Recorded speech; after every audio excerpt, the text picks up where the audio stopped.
Hello guys, for today's video, for today's vlog, ito po ang ating panibagong araw. So ayan, dahil late upload dito, ito po ay nag-ready ako ng talbos ng kamuting kahoy. At dahil nga po tinamad ako maglamas ng kamuting kahoy, ayan, nilaga ko na lang po muna. Doon po sa mga una kong video about sa pagluluto ng kamuting kahoy, ay akin po talaga yung nilalamas, pero this time parang gusto ko naman maitry yung nilalaga lang yung talbos ng kamuting kahoy.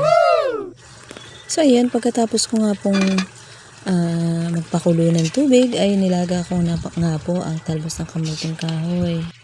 Konting pakulo lang to guys, para kahit papano ay mapigaan naman natin ng maayos yung talbos ng kamuting kahoy. Pagkatapos ko nga pong lagayin ang talbos ng kamuting kahoy ay akin po muna itong pinalamig sa tubig. So ayan, habang nagpapalamig tayo ay inihanda ko na din muna ang niyog upang mapigaan na rin ito para ma-ready na rin natin.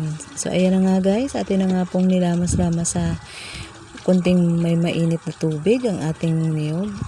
At pagkatapos ko nga pong mapiga ang huling gata ay yun po muna ang ating inuna. Ayan, sinalang ko na nga po ang talbos ng kamuting kahoy.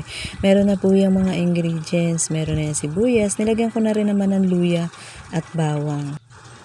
Medyo marami-rami rin ito guys, pero sakto lang yung gataan yan para sa akin. At ayan na nga po, atin na nga po itong pinaghiwa-hiwalay ang talbos ng kamuting kahoy. At pagkatapos nga po nating mailagay lahat ay atin po muna itong halu-haluin hanggang sa ma-absorb po ang kanyang gata. Ayan po. At pagkatapos, sinunod ko na nga rin po ang sardinas. Yan, pulang sardinas po ang aking ginamit para kahit paano ay may kunting halang na din. So ayan, habang nakasalang ang ating gulay ay sinunod ko na nga rin po muna ang isda. At ayan, at talaga naman busy-busy ang lola ninyo sa ganitong oras. So ayan, pagkatapos ko nga pong tanggalan ng hasang o mga kinain yung isda ay atin po muna itong hugasan ng maayos. At talaga namang hindi na tayo magkanda-ugaga ng gawain about pagdating sa pagluluto. Dire-diretso.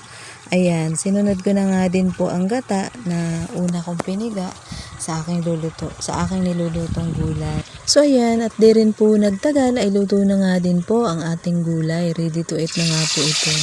At pero bago po tayo kakain ay lulutuin na po muna natin ang ating isda. Masarap po ito na partner dito sa ating gulay na niluto. So ayan, habang ako po ay nagpiprito ay tamang video din po tayo dyan.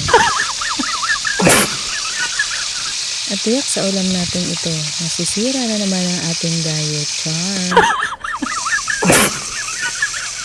So ayan, hanggang dito na nga lang muna muli ang ating video at maraming salamat sa inyong walang sawang panunood at pagsubaybay ng ating mga video. Bye-bye! God bless!